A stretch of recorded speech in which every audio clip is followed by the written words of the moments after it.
마저 해보아요.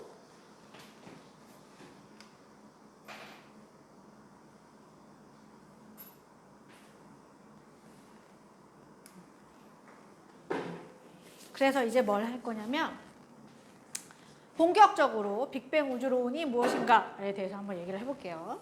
자, 빅뱅 우주론.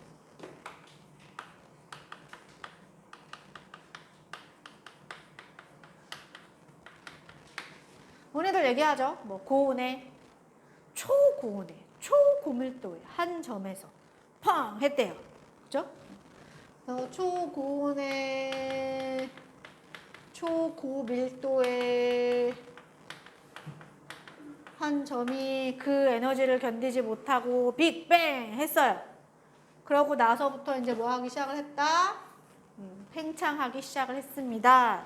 그리고 그게 현재와 같은 아까 우리 그 허블의 법칙으로 계산한 나이라는 시간이 긴 세월에 걸쳐 팽창해 왔습니다. 라고 얘기를 하는 게 빅뱅 우주론이에요. 그래서 빅뱅 우주론을 얘기를 하실 때는 기본적인 내용은 이게 다이긴 한데 지금으로부터 138억 년 전에 뭐 했대요. 뭐 이렇긴 한데 중요한 건 이게 이제 단계적으로 이제 물질들이 만들어지기 시작을 합니다. 그죠? 그래서 그 물질들이 만들어진 순서와 중간중간에 도대체 어떠한 상황이 벌어졌길래 이런 일들이 벌어졌는지를 이제 찾으실 수 있어야 되는데 그래서 빅뱅 후 초반에는 어떤 애들이 만들어지냐면 기본 입자들이 생성이 되죠. 말 그대로 물질을 구성하는 가장 작은 단위예요. 그죠? 지금 현재까지 우리가 발견한 물질을 구성하는 가장 작은 단위. 이게 뭐예요? 쿼크와 경입자였어요. 그죠?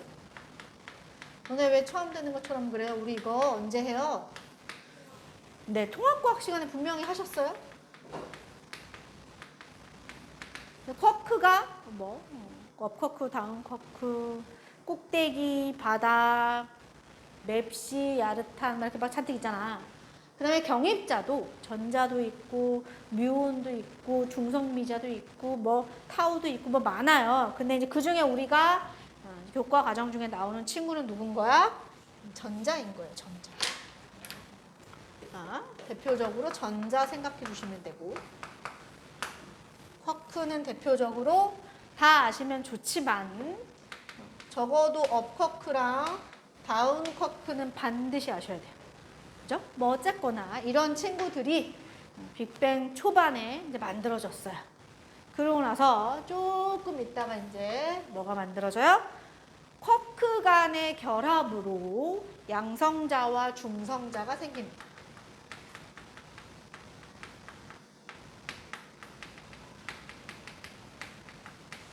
그죠? 쿼크 간의 결합으로. 뭐 아시지만 양성자는 어떤 애들이 이 안에 구성되어 있어요? 업쿼크 2개와 다운쿼크 하나로 이루어져 있죠. 그죠? 근데 업쿼크가 업쿼크가 전기적으로 플러스 3분의 2. 그죠? 다운쿼크는 마이너스 3분의 1. 근데 얘가 2개고 얘가 하나니까 결국에 얘는 무슨 전하를 띠게 되는 거야? 플러스 1의 전하를 띠게 된 거야. 그래서 양성자는 플러스 1의 전하를 띈다라고 표현을 하죠. 상대적으로 중성자는 업쿼크 하나에 다운쿼크가 2개라서 전기적으로 전하를 띠지 않는다 이렇게 얘기를 합니다. 이제 쿼크의 개수 때문에 결정된 값이에요. 이게 지금 기억은 해두시되 어쨌거나 그래서 빅뱅 초반에 이런 양성자와 중성자가 생겼어요. 근데 초반에 막 이 양성자, 중성자가 생길 시절에는요, 여러분, 양성자가 중성자가 됐다가 중성자가 양성자가 됐다가 뭐 왔다리 갔다리 막 해. 그런데 우주의 온도가 빅뱅에서의 포인트는 온도가 지속적으로 낮아진다는 거거든요. 근데 여기서 중성자가 조금 무거워요. 중성자가 조금 무거워요. 근데 이것도 결국에는 이제 아인슈타인의 질량 에너지, 질량 결손으로 설명을 하게 돼, 질량 에너지 동등성으로 설명을 하게 되는데 어떻게 보면은 한 점이 에너지 덩어리잖아. 그지? 그 에너지 덩어리가 뭘로 중간에 막 바뀌는 거야? 알갱이로, 질량을 가지는 알갱이로 바뀌는 거야. 그래서 아직까지는 질량과 여기서 말하는 건 입자와 빛을 동급으로 봐요. 그래서 양성자가 갑자기 외부로부터 에너지를 받았는데 그 에너지가 질량으로 전환이 돼서 중성자가 되기도 하고요. 중성자가 다시 양성자 이렇게 왔다리 갔다리를 하고 있었는데 온도가 어느 정도 낮아지고 나면 에너지가 부족하여 양성자가 중성자가 되기는 어렵고 중성자가 양성자가 되기는 쉬운 상황이 된 거예요. 양성자가 좀 더 가벼우니까. 그래서 어느 시점부터 얘네들의 개수 비율이 몇 대 몇이 되냐면 흔히 7대 1, 14대 2로 그려요. 그죠? 한번 그려볼게요. 양성자가 하나, 둘, 셋, 넷, 다섯, 여섯. 자, 이렇게. 그리고 14대 2잖아. 미안해. 7개씩 그려야지. 자, 그리고 나머지 중성자가 이렇게.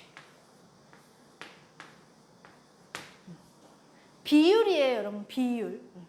그래서 어느 시점에 양성자와 중성자의 비율이 14대 2, 7대 1이 된 거야. 이건 이제 계속 다 이론적인 얘기예요. 뭐 아시다시피 가볼 수도 없고 실험을 해볼 수도 없는 상황이기 때문에 계속 이론적으로 가상으로 상상을 한 거야. 이런 상태였어. 비율이 14대 2, 7대 1의 비율로 양성자와 중성자가 빅뱅 초기에 생성이 됐어. 그러고 나서 또 지속적으로 온도가 내려가서 몇 분? 빅뱅 후 3분. 쯤 지났을 때 드디어 뭐가 생겨요? 헬륨 원자 핵이 생겨요. 선생님, 주기율표상에서 수소가 더 뭐한데? 수소가 1번이잖아요. 제일 가벼운 애인데 왜 수소보다 무거운 헬륨을 먼저 만들었나요? 자, 그런 얘기가 아닙니다. 여러분, 여기 나와 있는 선생님이 지금 동그라미 14개 그린 얘네 다 수소 원자 핵이에요. 그죠? 수소는 원자번호 1번 뭐예요? 양성자를 하나만 갖는 원자 핵이잖아요. 그죠? 그래서 이 양성자 하나하나가 다 누구라고 생각하셔도 좋아요. 수소 원자 핵이라고 보셔도 좋습니다. 그러니까 수소 원자 핵은 이미 만든 거야, 아까. 그죠? 그리고 빅뱅 후 3분이 됐을 때 드디어 헬륨 원자 핵이 생깁니다. 자, 헬륨 원자 핵의 포인트는 얘가 어떻게 생겨먹은 놈이냐? 누구랑 누구가 만나야 돼요? 양성자 2개, 중성자 2개예요. 자, 양성자 2개, 중성자 2개로 구성되어 있습니다. 아까 여기서 내가 14대 2의 비율로 생성됐으니 이거 갖고 만들어야지. 왜? 빅뱅은 우주가 팽창하는 동안 새로운 물질은 안 생겨요. 그러니까 지금 이 타이밍에 우주 공간의 물질은 이게 다야. 이거 가지고 헬륨 만들어야 돼. 어떻게 만들겠어요? 묶어. 양성자 2개, 중성자 2개가 묶여서 헬륨 원자 핵이 돼요. 그죠? 그럼 나머지 애들은 중성자가 없잖아요. 헬륨 못 만들잖아? 다 그대로 있어야지. 나머지 애들이 다 누군 거야? 수소.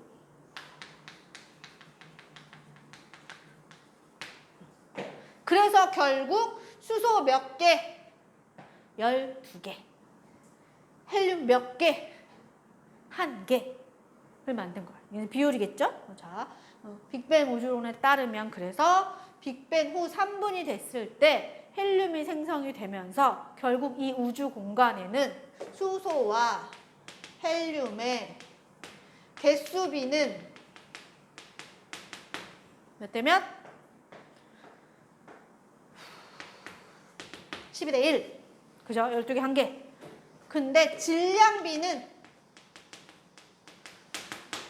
수소는 원자핵이 1개가 질량수 1로 치죠.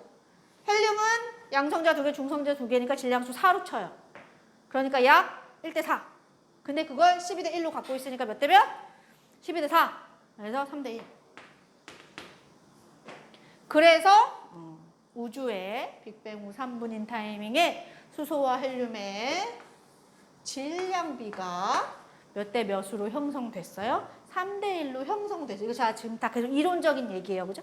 이렇게 형성이 됐어. 그러고 나서 조금 길게 가죠. 얼마나 가요? 38만 년. 자, 빅뱅 후 38만 년이 지났고요. 우주의 온도는 어느 정도 됐어요? 1000만 K 정도 됐다고 얘기를 하죠. 그죠? 1000만 K. 뭐 어쨌거나. 근데 38만 년이 된 타이밍에 드디어 뭐예요? 자, 여기까지 중요한 포인트는 뭐냐? 지금 막 양성자도 생기고 중성자도 생기고 원자핵도 생기는 와중에 얘 있지? 얘 뭐해? 뭐 혼자 신났어? 쟤 뭐 혼자 신났어요 그냥. 얘 뭐 하고 있어요? 얘들아, 전자라는 건 알갱이잖아요. 질량을 가진. 그죠? 이 알갱이가 쿵 해서 빛으로 바뀌어. 쌍소멸 이렇게 얘기를 합니다. 자, 빛이 쭉 왔는데 갑자기 전자 두 개가 빵 생겨. 이걸 쌍생성이라 그래요.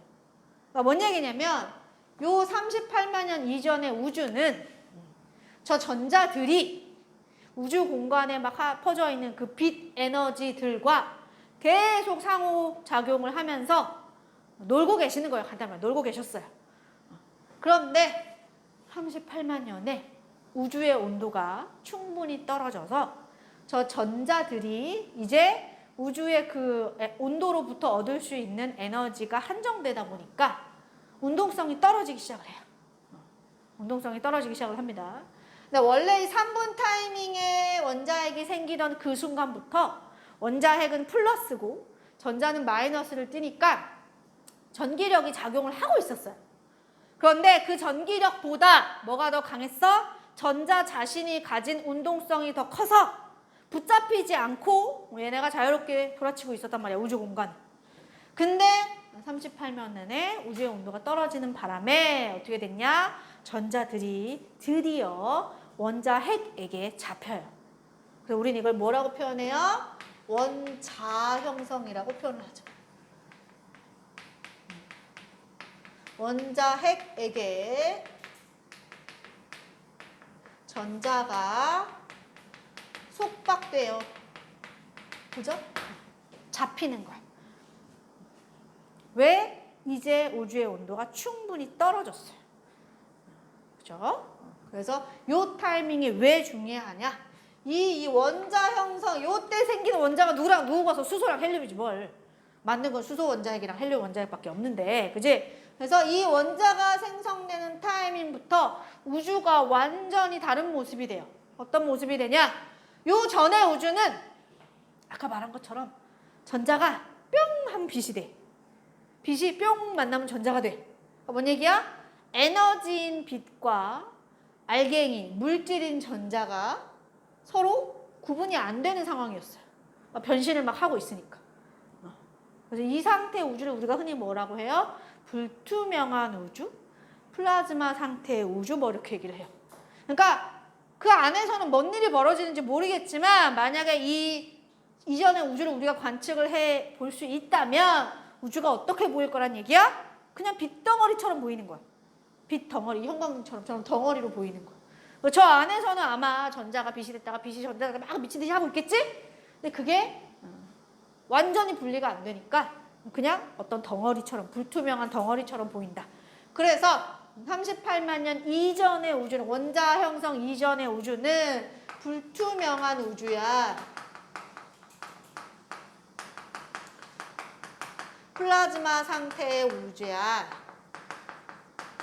왜? 물질과 빛이 분리되지 않아서.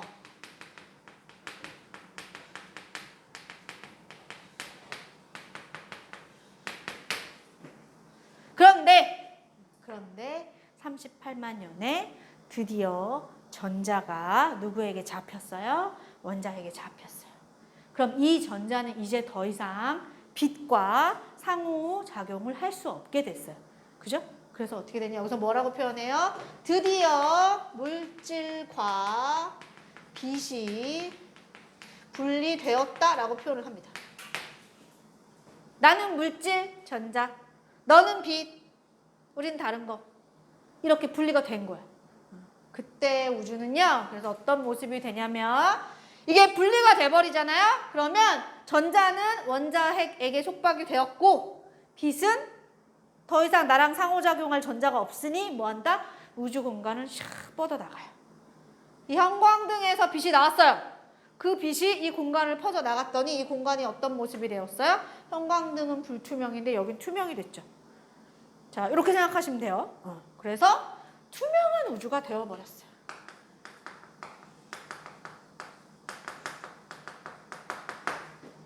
그리고 그때 우주 공간을 뻗어나간 저 빛, 그죠? 이걸 우리는 뭐라고 부르냐?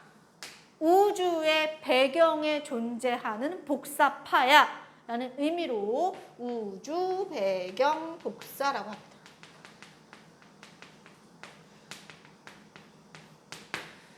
그래서 빅뱅 후 38만 년에 원자가 형성되면서 우주가 투명해지고 그때 물질과 분리된 빛이 우주 공간을 퍼져나갔어. 그 빛을 우리는 우주 배경 복사라고 하고 아마 이 우주 배경 복사는 저때 방출된 이후로 계속 우주 공간을 떠다니는 거기 때문에 현재 와도 뭐 해야 해? 발견이 돼야 하는 거예요. 이론적으로. 그죠? 그래서 이 이후에는 이제 저 수소나 헬륨을 재료로 하여 우리 앞서서 배운 막 별도 생기고 은하도 생기고 별이 뒤지고 은하도 뒤지고 막 이런 상황들 계속 이제 반복을 하면서 저것들을 재료로 한 새로운 막 원소들도 생기고 별의 내부에서 수소를 헬륨으로 만들잖아. 주계열성. 헬륨을 탄소로 만들잖아. 적색거성. 그다음에 이 탄소를 막 산소로 하고 뭐로 해서 철까지 만들잖아. 초거성. 그리고 나서 펑! 초신성 폭발하면 철보다도 무거운 거 만든다며. 그지? 그러니까 요 다음부터는 이제 별이 막 만들어지고 진화하고 죽고 이런 과정들을 계속 반복을 하는 거야. 몇 년 동안? 138억 년 동안. 그러면서 새로운 물질들이, 새로운 원소들이 만들어졌다. 그래서 지금 현재 지구에 이렇게나 다양한 원소들이 존재한다. 그죠? 그래서 지금 현재 우주에는요 여전히 수소와 헬륨이 거의 다예요. 지금 이 내용으로 따지면 수소, 헬륨이 거의 다여야지, 그지? 왜 여기서 이렇게밖에 못 만들었으니까. 근데 왜 지금 이 지구라고 하는 행성에 이렇게 다양한 원소들이 존재하는가를 이제 빅뱅에서는 뭘로 설명하는 거야? 이 이후에 별이 탄생하고 진화하고 소멸해가는 과정에서 새로운 원소들이 만들어졌어 이렇게 합니다. 근데 그게요 우주의 사이즈에 비해서는요 여러분 되게 미미해요. 그래서 우주 전체로는 수소와 헬륨이 거의 다예요. 생각을 해주시고 그래서 이제 현재에 오셨어. 별이 탄생을 하고 은하도 만들어지고 등등등. 그래서 현재에 왔고 현재는 그래서 유추하기로 현재에 오더라도 빅뱅 우주론에 따라 우주의 질량은 변하면 안 되니까 현재 우주에도 수소와 헬륨의 질량비는 약 몇 대 몇일 거야? 3대 1일 거야.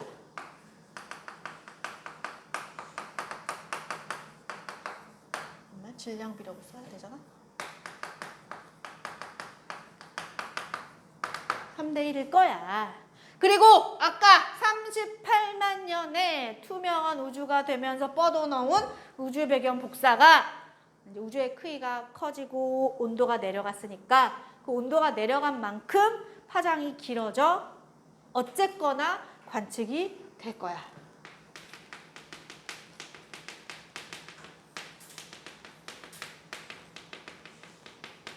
약 2.7K에 해당되는 우주 배경 복사파가 관측이 될 거야 라고 생각을 했던 거고요.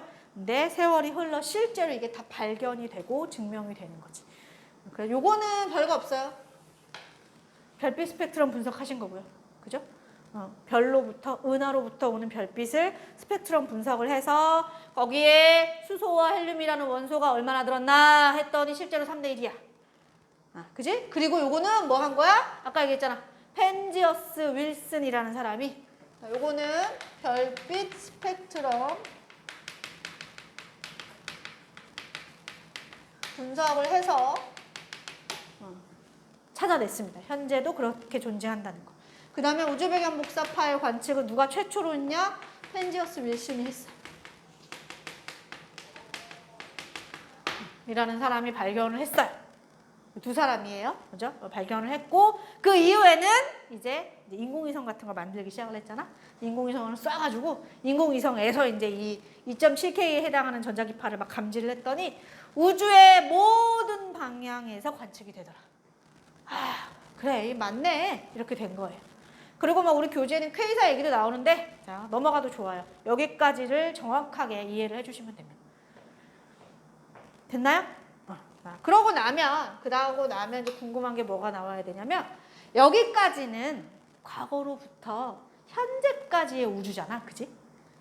과거의 한 점이었던 게 폭발을 해서 지금처럼 팽창을 해왔어. 그러면 이제 사람들은 뭐가 궁금한 거야? 그래, 팽창해. 앞으로는 어떻게 될까? 계속 팽창을 하려나? 아니면 다시 한 점으로 되돌아가나? 그죠? 아니면 뭐 팽창을 하긴 하는데 뭐 천천히 팽창을 하나? 팽창 속도가 자꾸 빨라지나? 뭐 느려지나? 여러 가지 앞으로의 미래의 우주가 궁금했을 거야. 그래서 그 미래의 우주를 예측하는 몇 가지 모형을 만들어요. 그걸 우주의 모형이라고 얘기를 하거든요. 그거는 요거를 잠깐 정리를 하고 그래프를 그려서 얘기를 해보도록 할게요.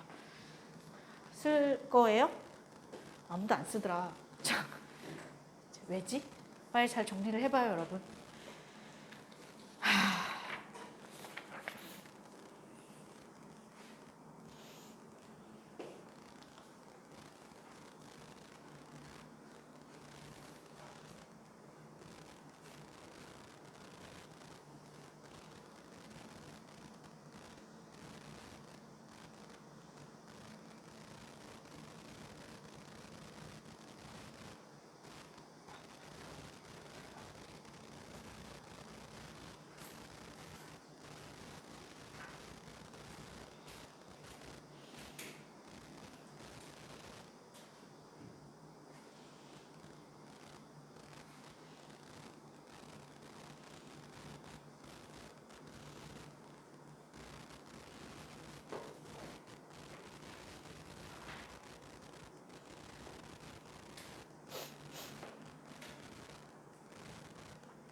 지금 분위기가 요 앞에는 좀 지워도 되나 봐요. 자, 잠시 지우고. 그래서 빅뱅 우주론에 따르면 한 점에서 시작된 우주가 대폭발을 하고 팽창해 오면서 뭐 이러이러한 변화를 겪었어. 여기서 우리가 막 힘에 대한 얘기도 하고 뭐 강한 행력, 약한 행력, 뭐 전자기력, 중력 뭐 이런 얘기도 해요. 근데 그런 것들도 이 빅뱅 우주론은 이 모든 것들이 대통합 이론이야. 하나에서 시작됐다라고 얘기하는 게 빅뱅이거든요. 뭐 어쨌거나 그러한데 그래서 빅뱅 우주론이 이러한 증거들이 관측이 되면서 지지를 받아요. 대신 문제가 좀 생겼어. 무슨 문제가 생겼냐? 빅뱅 우주론으로 설명이 안 되는 현상이 몇 가지 있어요. 자, 뭐 어떻게 해야 돼?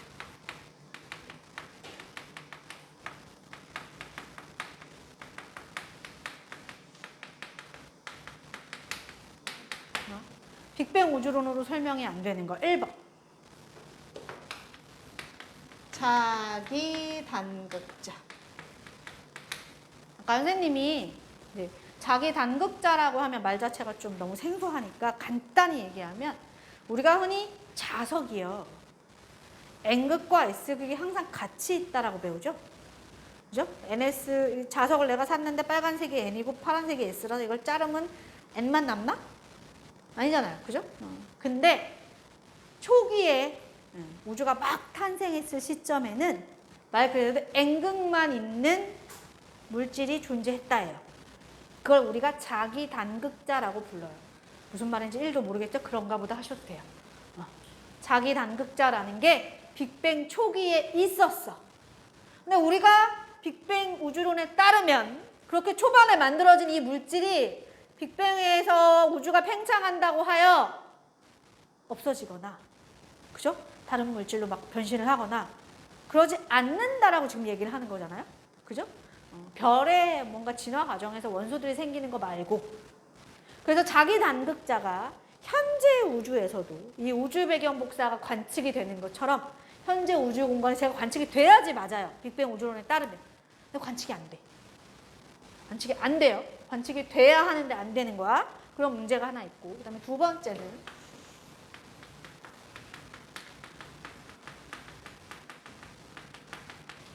자, 우주의 지평선 문제라는 표현을 하는데 우리가 지평선 하면 뭐죠, 여러분? 지평선. 너네는 지평선을 보고 사냐? 도심에선 보기가 힘들죠? 저기 바닷가나 가면 수평선 정도 보시는 거고. 그지? 그래, 선생님은 시골에 살아서 바닷가에 사셔서 아침마다 수평선은 보고 살았어요. 그래서 이게 흔히 말하는 그 지평선의 의미는 뭐냐면 우주가 한 점에서 이제 폭발을 해서 어느 정도 시점에서는 아마 이렇게 이게 초기 우주의 지평선이었다고 가정을 하자. 땡땡땡이가. 이렇게 그리면 안 되지. 그러니까 초기 우주의 지평선이었던 거야. 그죠? 근데 이게 이제 팽창을 해왔어요. 일정한 속도로 쫙 팽창을 했어. 팽창을 샥 해갖고 지금 현재 우주의 지평선이라고 가정할게요. 그죠?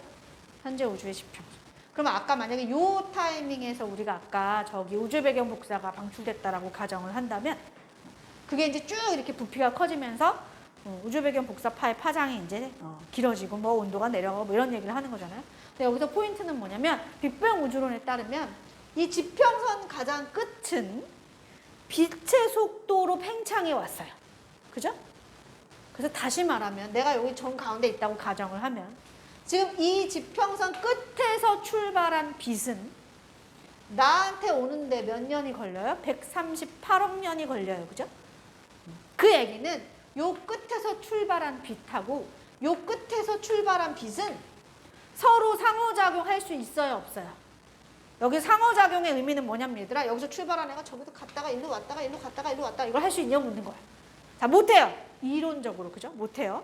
그래서 이런 식으로 이 우주의 지평선이 이런 식으로 이제 커졌다라고 빅뱅 우주론으로 이렇게 그림을 그리면 뭐가 설명이 안 되냐면 우주 공간에 대체로 균일하게 관측되는 우주 배경 복사가 설명이 안 돼요. 만약에 우주 배경 복사가 균일하려면 아까 내가 말한 것처럼 걔가 이 공간을 막 일로 저기 갔다가 오고 여기 갔다가 오고 막 충분히 교환이 왔다리 갔다리를 할 수 있을 정도의 사이즈여야 돼. 우리가 이론적으로 생각을 해보면 그럴 수가 없잖아요, 지금. 내가 지금 저 끝에 놈이 나한테 오는데 138억 년 걸린다 그랬으니까. 그럼 얘가 138억 년에 여기서 더 가야 된단 말이야, 원래는. 저쪽이랑 상호작용을 하려면. 갈 수가 없지, 그지? 그래서 문제가 생겼어. 우주의 지평선을 빅뱅 우주론을 이용해서 그림을 그리게 되면 우주 공간의 우주 배경 복사파가 이렇게나 균질하게 나타난다는 걸 설명을 못해요. 근데 이미 나타나잖아. 그러니까 이게 문제가 된 거야. 우주의 지평선 문제. 그 다음에 세 번째는 평탄성. 그죠? 이론적으로 계산해 볼 수 있는 우주의 크기라는 게 있잖아요. 그죠? 그럼 우주가 이제 이렇게 이런 식으로 해보면 어쨌거나 구의 형태잖아요. 공간이니까. 그죠? 구의 형태예요. 그죠? 그러면 우리가 지구의 구에 살고 있잖아. 우주라는 구에 우리가 살고 있는 거야. 그러면 곡률이라는 게 있겠죠. 곡률. 지구에도 곡률이 있는 것처럼. 그래서 계산을 할 수 있어요. 우주 이런 식으로 팽창을 했을 때 우주의 곡률은 이 정도야. 근데 실제로는 우리는 우주가 되게 평탄하다고 느껴요. 실제로는.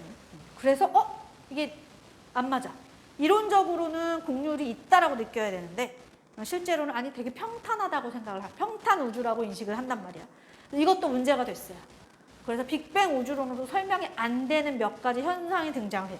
자기당극자 문제, 우주의 지평선 문제, 우주의 평탄성 문제. 얘를 해결하려고 어떤 학자가 한 가지를 추가해. 빅뱅이 틀렸다는 얘기가 아니고 한 가지를 추가해. 어떻게 추가를 하냐? 빅뱅 우주론에 따르면 우주의 팽창은 어떻게 이루어졌다? 빛의 속도로 일정하게 커졌다라고 얘기를 하는 거잖아. 근데 여기다 뭘 추가하냐면 빅뱅 초기에 잠시나마 빛보다 빠르게 팽창했던 순간이 있어. 그래서 그림을 이제 이렇게 그리면 헷갈리니까 내가 좀 극대화해서 그리면 어떻게 그리냐면 한 점에서 시작한 빅뱅이야. 근데 이게 일정하게 이제 뭐가 된다? 팽창을 한다. 그러면 이렇게 이런 모양으로 그려요. 그래서 지금 이런 우주에 살고 있는 걸로 그래서 이제 원뿔 모양으로 팽창했다 이렇게 얘기를 하거든. 팽창하는 모양이. 근데 이렇게 했더니 이제 지금 내가 얘기한 여러 가지 문제가 생기는 거야. 그래서 이제 이 사람이 여기다 뭘 추가하냐면 빅뱅 초반에 빛의 속도보다 빠르게 팽창한 순간이 있어. 그래서 얘가 그림이 여기서 갑자기 빵 이렇게 올라가요. 그리고 이 상태로 커져. 원통형으로. 초문에 팽창을 빡 한 다음에 그 다음에 서서히. 그래서 모양이 원통 모양이 되는 거야. 이렇게 얘기를 하는 게 급팽창 이론이에요. 그러니까 빅뱅 초기에 급팽창을 했던 순간이 있다. 이렇게 했더니 요걸 여기다 그리면 어떤 식으로 그려지냐면 급팽창이 있었다라고 그리면 우주의 어느 시점에 우주의 크기가 우주의 지평선보다 작았었어, 처음에는. 그리고 급팽창을 했잖아요. 그러니까 지금은 어떻게 됐어? 지금은 이렇게 생겨먹었어. 뭔 얘기야? 우리가 본다는 그 우주의 지평선이 우주의 끝이 아니야. 실은 저기가, 저 너머에 뭐가 있어. 안 가봤으니 모르지만 있겠지. 대신 우리가 그 얘기하는 이 지평선은 그러니까 138억 년 전에 출발한 게 아닌 거죠. 그러니까 얘는 이전에 충분히 상호작용을 할 수 있는 수준의 거리인 거야. 그러니까 우주 배경 복사가 균일하게 발견된다라는 걸 이렇게 하면 설명이 되는 거지. 빅뱅으로 하면 설명이 안 됐어. 왜? 지평선이 우주의 크기의 전부니까. 그죠? 근데 뭘로 설명하면 중간에 급팽창했던 순간 있어로 설명을 하면 이론적인 것보다 우주의 크기가 훨씬 큰 거야. 내가 볼 수 있는 범위는 지평선까지밖에 없는데. 그러니까 이 지평선까지가 이미 예전에 이렇게 하나 그 지평선보다 더 작았던 적이 있기 때문에 이때 이미 뭐 다 상호 정보 교환 다 했어. 그러니까 그 이후부터는 뭐 의미가 없는 거지. 이런 식으로 급팽창을 넣어서 설명을 하게 됐어요. 추가가 된 거지. 그래서 급팽창으로 했더니 자 이거 설명됐잖아요, 그죠? 안 되던 건데 얘도 설명이 돼요. 뭘로 설명하는 거야? 우리가 생각하는 것보다 우주가 너무 커. 그래서 제가 없는 게 아니고 너무 우주는 커지고 얘는 조그만 하니까 밀도가 작아서 발견이 잘 안 되는 거야 라고 제안을 해요. 발견이 안 되는 거야. 없는 게 아니고. 얘도 마찬가지예요. 우리가 생각하는 것보다 우주가 너무 커. 우리가 지구에 살면서 그죠? 우리가 보는 지구의 지평선이 지구의 전부인가? 아니잖아요. 그죠? 그러니까 우리가 보는 면보다 지구가 훨씬 크니까 나는 둥근 지구에 살면서 단 한 번이라도 이 둥근 지구를 느껴본 적이 있어요? 없잖아. 마찬가지야. 이 지평선보다 훨씬 커 우주가. 그러다 보니 우주에는 분명히 공률이 있지만 그 안에 살고 있는 우리는 너무 작으니까 그 공률을 느끼지 못하는 거야. 그래서 나는 평탄하다고 인식을 하는 거지. 그래서 평탄성 문제까지 뭘 추가하면 급팽창 이론을 추가하면 설명이 돼요. 그래서 이게 추가가 됐어요. 그래서 흐름은 이래요. 빅뱅 우주론이 어떠한 배경으로 등장을 했는가. 그래서 빅뱅 우주론으로 우주의 탄생을 어떻게 설명을 하는가. 뭐 시기별로 알아야겠지. 그러고 나서 그럼에도 불구하고 빅뱅 우주론이 설명하지 못하는 현상이 뭐가 있고 그 설명을 위하여 어떤 이론이 추가되었는가까지 정리를 하시면 돼요. 여기까지가 과거로부터 현재까지의 우주예요. 그죠? 과거로부터 현재까지의 우주. 그럼 이제 뭐가 궁금하다고요? 앞으로의 우주가 궁금하다 그랬어요. 그 앞으로의 우주를 어떤 식으로 얘기를 하느냐. 자, 앞으로의 우주가 궁금해서 그래프를 하나 그리는데 뭐야? 자, 가로축이 시간이에요, 시간. 그 다음에 여기를 뭘로 봐야 되냐? 얘는 뭐 우주의 척도 좀 이상한데? 그냥 쓰자는 대로 써봅시다. 자, 그리고 현재가 여기에요. 그래서 뭐라고 이제 처음에는 우선 우주가 팽창하잖아요. 근데 팽창하려는 힘이 있겠지. 근데 우리가 이론적으로 배우기로 질량을 가진 모든 애들은 인력이 존재해요. 만류인력이라고. 근데 중력이라고 부르지. 근데 내가 알기로 별도 질량을 가지고 있고 별로 구성된 은하도 질량이 있고, 그죠? 뭐 심지어 뭐 에너지도 질량이 있다며. 그러면 결국에는 이 우주라고 하는 범위 안에 질량을 가진 애들이 분명히 있기 때문에 얘네들이 수축하는 힘을 만들어내고 있을 거란 말이야. 근데 우주가 팽창을 한대. 그잖아요? 그래서 이제 어떻게 생각을 했냐. 자, 우선 우주가 질량이 없다라고 보자. 가정을 하는 거야. 텅 비어있는 우주라면 그냥 쭉 팽창만 하겠지. 그치? 그래서 그걸 먼저 그려. 이렇게 일정한 속력으로 팽창하는 우주선을 하나 그려봐요. 이게 텅 빈 우주야. 텅 비어있는 우주. 얘는 밀도값이 얼마겠어요? 0이에요. 0. 질량이 없으니까. 그잖아요. 밀도값이 0이에요. 텅 빈 우주를 기준으로 삼아놓고 이제 뭘 하냐? 그러면 얘가 이 우주가 팽창을 하다가 팽창을 멈추는 거라고 가정을 해보자. 그러니까 평탄해지는 거야, 우주가. 평탄한 우주가 될 수도 있잖아? 그러면 이제 뭐 이런 식으로 그리는 거야. 뭐 이렇게. 평탄해지는 우주. 요게 기준 밀도야.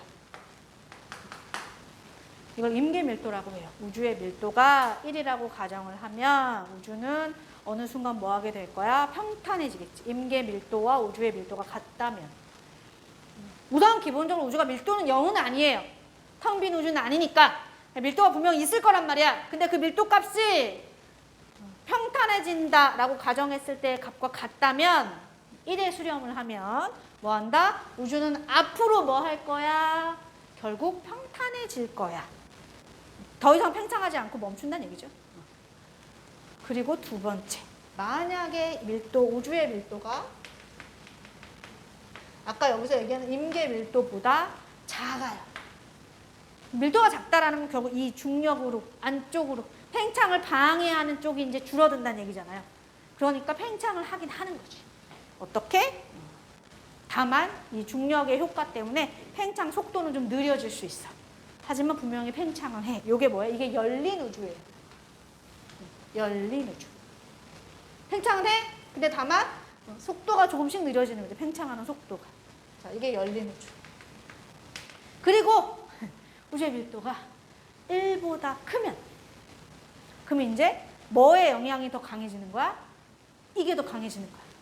팽창을 해야 되는데 못하고 이게 더 점점 더 비중이 높아지는 거지. 그러면 결국 나중에 어떻게 되겠어요? 그냥 그죠? 다쳐요. 다시. 지금은 팽창하려는 힘이 더 강하기 때문에 팽창하고 있는 중이지만 어느 시점이 되면 아마 이 밀도의 값의 차이 때문에 결국 이 중력의 효과가 더 극대화되어 뭐 할 것이다. 다시 한 점으로 돌아갈걸? 이게 닫힌 우주예요. 요렇게 제안을 해요. 이게 우주의 모형이야. 그러니까 말 그대로 이거는 정말 뭐 한 거야? 그냥 이론적으로 생각을 해본 거야. 이렇게 되면 우주의 밀도를 우리가 지금 명확하게 얘기하기가 어려우니까 우주의 밀도가 이러하다면 앞으로의 우주는 이런 식으로 미래의 우주는 이런 식으로 되지 않을까. 그죠? 이렇게 생각을 해요. 근데 여기서 포인트는 뭐예요? 교과과정 그거 바뀐 게 아니고 옛날 옛적에 할 때는 여기서 끝났어. 왜? 그때는 현재 우주의 팽창 속도가 느려지고 있는 줄 알았어요. 그죠? 현재 우주의 팽창 속도가. 자, 열린 우주건 평탄 우주건 닫힌 우주건 간에 그죠? 현재 이게 열리건 닫히건 뭐 평탄하고 하려면요. 셋 다 포인트는 뭐예요? 팽창 속도가 느려져야 돼요. 맞잖아요. 열린 우주도 그렇고 평탄도 결국 속도가 느려지다가 멈춘다는 얘기를 하는 거예요. 닫히는 거는 느려지다가 반대로 돌아간다는 얘기를 하는 거니까. 그지? 그래서 얘네 세 마리 다 뭐예요? 현재 우주는 팽창을 하긴 하는데 과거보다는 팽창 속도가 느려. 를 기반으로 만든 모형이야. 근데 새로운 현상이 발견이 돼요. 뭐가 발견이 되냐면 여기 IA 초신성이라는 표현을 쓰는데 얘도 이제 특별한 밝기 변화를 가지는 초신성이에요. 초신성이라는 게 폭발을 하잖아요, 얘들아. 우리가 잘 아시지만 뭔가 그 거성으로 넘어가고 이렇게 폭발을 할 때 뻥! 끝이 아니야. 뻥! 하면서 밝기가 막 이렇게 변한단 말이야. 그래서 특정한 주기를 가지는 초신성을 이제 IA 초신성이라고 하고요. 얘도 밝기 변화를 예측하면 뭘 할 수 있냐면 나로부터 어느 정도 거리에 있고 어느 정도의 후퇴 속도를 가지고 그래서 적색 편의가 얼마일지를 다 예상할 수 있어요. 그래서 그 표를 그렸더니 우주가 지금 가속 팽창을 하고 있어. 어떻게 하지? 자, 지금까지 뭐라고 계속 떠들어댔어요. 팽창 속도가 느려질 거야를 가정을 하고 계속 얘기를 했는데 새로운 현상이 발견이 됐어요. 가속 팽창을 하고 있는 거예요. 가속 팽창.